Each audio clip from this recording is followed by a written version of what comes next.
দেশনেত্রী বেগম খালেদা জিয়া যখন জেলে ছিলেন তখন আমি একদিন সকালবেলা বাসায় রয়েছি, ঈদের দিন সকাল বাজে 8টা। রিজভী ভাই আমাকে ফোন করে বলতেছে যে নয়ন, কিছু লোকজন নিয়ে পল্টন পার্টি অফিসের সামনে আসো, আমরা মিছিল করব। আমি বললাম ভাই প্রচন্ড ভাবে বৃষ্টি হচ্ছে, মুষলধারে বৃষ্টি হচ্ছে। বলছে নয়ন, শহীদ রাষ্ট্রপতি জিয়াউর রহমান সাহেবের সৈনিকরা, দেশনেত্রী বেগম খালেদা জিয়ার সৈনিকরা রাজপথে বারবার স্লোগান দিয়ে প্রমাণ করেছে ঝড় বৃষ্টি আধার রাতে আমরা আছি দেশনেত্রী বেগম খালেদা জিয়ার সাথে।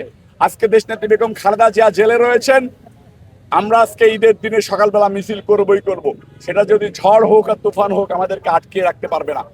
এটা সেই রিজভী আহমেদ আজকে বিএনপির মহাসচিব হয়েছেন, এটা আমাদের জন্য অনেক অনেক আনন্দের এবং আবেগের।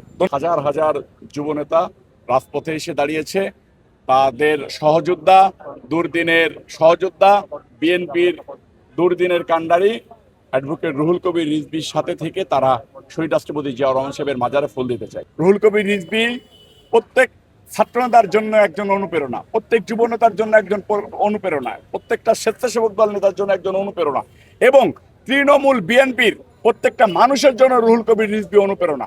এরকম রিজভী আহমেদ বিএনপিতে হাজার হাজার জন্ম নিক ইনশাল্লাহ।